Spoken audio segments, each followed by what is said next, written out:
हे बेजुबान हिरन, तुम्हारी आंखों में जो डर है वो हमारे दिल को चीर रहा है। तुम्हारे बच्चे भूखे पड़े हैं, कांप रहे हैं और तुम उन्हें बचा नहीं पा रहे। हे डरते हुए पक्षी, तुम्हारे घोंसले टूट गए, तुम्हारे अंडे कुचल दिए गए और तुम्हारी चीख हवा में गूंज रही है, लेकिन कोई सुनने वाला नहीं। हे अजगर, तुम्हारी खाल पर धूल, तुम्हारे शरीर पर जख्म और तुम्हारा घर अब राख हो गया है। तुम कहाँ जाओगे, किससे मदद मांगोगे? नमस्ते, मैं उमेश और आज हम एक ऐसी कहानी लेकर आए हैं जो हर उस दिल को छुएगी जो प्रकृति, पेड़ों और उन मासूम जानवरों से प्यार करते हैं जो गच्चीबौली जंगलों में रहते हैं या कहीं भी रहते हैं। तेलंगाना के हैदराबाद के पास कंचा गच्चीबौली फॉरेस्ट, एक बार हरा भरा जंगल, आज विकास के नाम पर बर्बाद हो रहा है। गच्चीबौली जंगल, जिसे कंचा गच्चीबौली फॉरेस्ट भी कहते हैं, हैदराबाद के पास यूनिवर्सिटी ऑफ हैदराबाद के करीब 400 एकड़ में फैला हुआ एक शहरी जंगल है। यह जंगल बायोडाइवर्सिटी का एक अनमोल खजाना है और पर्यावरण के लिए बेहद महत्वपूर्ण है। यहाँ 734 पौधे की प्रजातियाँ और 220 से ज़्यादा पक्षियों की प्रजातियाँ हैं। लेकिन सबसे महत्वपूर्ण, यह जंगल सैकड़ों जानवरों का घर है। हिरन जो चुपचाप घास चरते हैं, अजगर जो जंगल की शांति में छिपे रहते हैं, जंगली सूअर जो परिवार के साथ रहते हैं, मोर जो इस जंगल की सुंदरता को बढ़ाती है, हाथी जो अपने परिवार के साथ घूमती रहती है और 4 सींग वाले मृग जैसे दुर्लभ प्राणी। पिछले कुछ दिन पहले गच्चीबौली जंगल में पेड़ों की अंधाधुंध कटाई हो रही थी। तेलंगाना सरकार ने इस 400 एकड़ भूमि को IT पार्क, शॉपिंग मॉल्स और अर्बन डेवलपमेंट प्रोजेक्ट्स के लिए नीलाम करने का फैसला किया।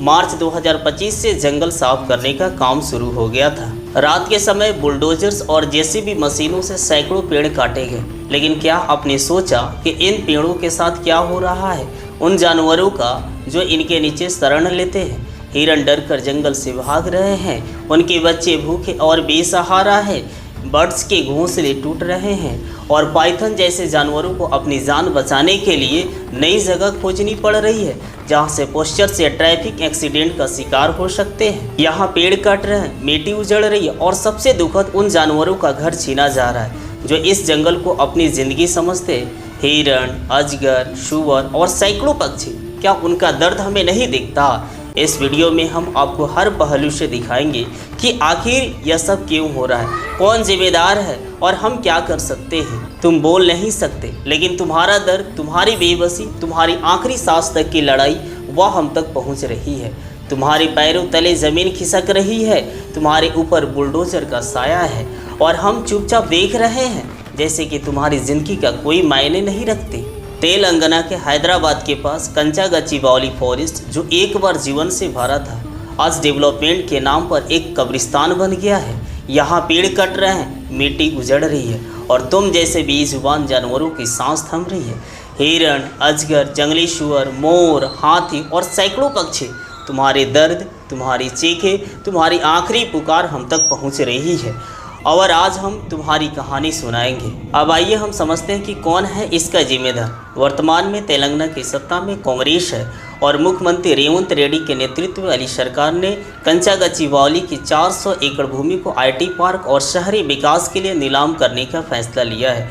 मार्च 2025 से सरकार ने इस क्षेत्र में पेड़ों की कटाई शुरू की, जिसके लिए Telangana state industrial infrastructure corporation जिम्मेदार है। सरकार का दावा है कि यह भूमि राजस्व भूमि है और जंगल नहीं, इसलिए इसे विकास के लिए इस्तेमाल किया जा सकता है। लेकिन छात्रों, पर्यावरणविदों और विपक्ष ने इसका विरोध किया क्योंकि यह क्षेत्र जैव विविधता से भरा हुआ और जानवरों का घर है। कांग्रेस सरकार मुख्यमंत्री रेवंत रेड्डी के नेतृत्व में 30 मार्च 2025 से इस जंगल में बुलडोजर्स और JCB मशीनों से पेड़ काटने शुरू कर दिए गए।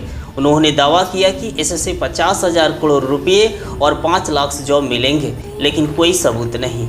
उन्होंने रात में काम किया, पुलिस को छात्रों पर लाठीचार्ज करने के लिए भेजा और कोर्ट के आदेशों को भी अनदेखा किया। 2 अप्रैल 2025 को तेलंगाना हाई कोर्ट पेड़ काटने पर रोक लगाई, लेकिन कांग्रेस सरकार ने इसे मानने से इनकार कर दिया।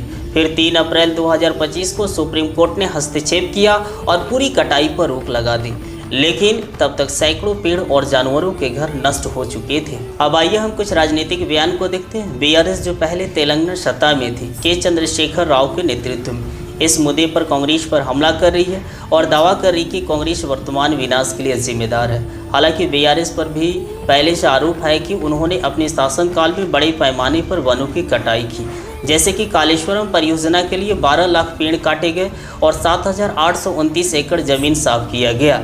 बीआरएस का कहना है कि अगर वे सत्ता में आए तो 400 एकड़ भूमि को फिर से हासिल करेंगे और इसे बड़े इको पार्क में बदल देंगे। अब आइए बीजेपी के बयान को सुनते हैं। बीजेपी नेता इस मुद्दे पर कांग्रेस और बीआरएस दोनों को निशाना बनाया है। बीजेपी नेता जैसे बंडी संजय कुमार और किशन रेड्डी ने आरोप लगाया है कि तेलंगाना में हरा विनाश यानी कि ग्रीन मर्डर हो रहा है और कांग्रेस वर्तमान सरकार के रूप में जिम्मेदार है। उन्होंने कहा है कि बीआरएस ने पहले ही 50 लाख पेड़ काटे थे और अब कांग्रेस उसी राह पर चल रही है।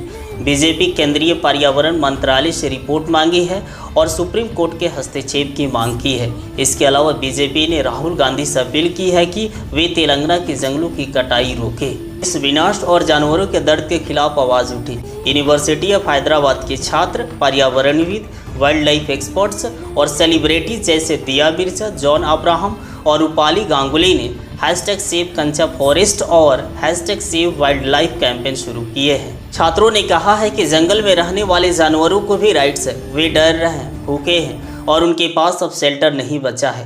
प्रोटेस्टर्स ने मांग की है कि सरकार ने इन जानवरों के लिए अल्टरनेटिव अरेंजमेंट करे, जैसे rehabilitation centres. Telangana high court और सुप्रीम कोर्ट में कई PILs दाखिल की गई है, जिसमें न सिर्फ जंगल बल्कि जानवरों की सेफ्टी के भी मांग की गई। एक वकील ने कहा है कि ये जानवर बोल नहीं सकते, लेकिन उनका दर्द साफ है। हमें एक्शन लेना होगा। सुनवाई 24 अप्रैल 2025 तक स्थगित है, लेकिन लोग उम्मीद कर रहे हैं कि कोर्ट इन मासूम जानवरों को जस्टिस देगा। अब सवाल यह है, क्या डेवलपमेंट के नाम पर जानवरों का पेन और उनके विनाश को इग्नोर किया जा सकता है? सरकार कहती है कि IT पार्क से इकोनॉमिक ग्रोथ होगा, जॉब्स मिलेगी और राज्य को बेनिफिट होगा, लेकिन पर्यावरणविद और वाइल्ड लाइफ एक्सपर्ट्स कहते हैं कि यह लॉन्ग टर्म लॉस लाएगा, न सिर्फ नेचर को बल्कि उन एनिमल्स को भी जो इस जंगल पर डिपेंड है। तो अब क्या हो सकता? कुछ संभावित सॉल्यूशन। पहला, इन्वायरमेंटल इम्पैक्ट असेसमेंट में एनिमल्स की सेफ्टी और रिहैबिलिटेशन को प्रायोरिटी दे। दूसरा, जंगल को बचाने के लिए अल्टरनेटिव लैंड खोजे और एनिमल्स के लिए वाइल्ड लाइफ सेंचुरीज या रिहैबिलिटेशन सेंटर्स बनाए। तीसरा, local communities, student, wild life experts और NGO के डिसीजन मेकिंग में इंक्लूड करें। चौथा, सरकार को यह सुनिश्चित करना होगा कि डेवलपमेंट प्रोजेक्ट से पहले एनिमल्स और नेचर्स का इवैल्यूएशन हो। संगठन जैसे WWF और wild life trust of India पहले से ही इस इशू पर काम कर रहा है। हम उनकी मदद के लिए डोनेट कर सकते हैं या अवेयरनेस फैला सकते हैं। राहुल गांधी की बातें और उनके कामों में ज़मीन आसमान का फ़र्क है। दिल्ली में वे इन्वायरमेंट, क्लाइमेट चेंज और मोहब्बत की बात करते हैं, लेकिन तेलंगाना में जंगलों के काटने का समर्थन कर रहे हैं। क्या उनकी डबल स्टैंडर्ड्स नहीं है? उन्होंने हाल ही में कश्मीर से कन्याकुमारी तक 4500 किलोमीटर पैदल चलकर जनता को मोहब्बत का संदेश दिया, लेकिन उसी समय उनकी सरकार तेलंगाना में जंगलों को नष्ट कर रही थी। क्या यह ढोंग नहीं है?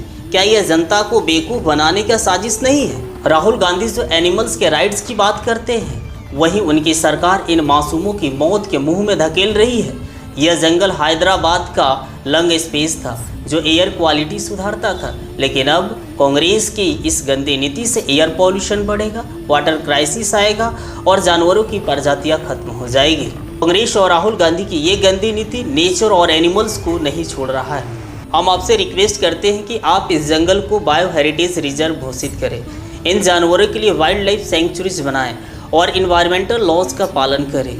आपकी सत्ता, आपकी पद, आपकी स्पीच सब कुछ बेकार है अगर आप प्रकृति और जानवरों को नहीं बचाते हैं। जनता आपसे उम्मीद करती है, ये जंगल आपसे उम्मीद करते हैं और ये बेजुबान जानवर भी आपसे विनती करते हैं। हम चुप नहीं बैठ सकते। लाइक करें, शेयर करें और कमेंट में अपनी आवाज़ उठाएं। सरकार और राहुल गांधी पर दबाव बनाएं कि वे इस जंगल और जानवरों को बचाएं। अगर हम नहीं बोले तो कांग्रेस की गंदी नीति और बढ़ेगी और हमारा भविष्य खत्म हो जाएगा। आज के वीडियो में बस इतना ही। ऐसे ही इन्फॉर्मेटिव वीडियो देखने के लिए आप इस चैनल को सब्सक्राइब और लाइक और शेयर कर सकते हैं। धन्यवाद।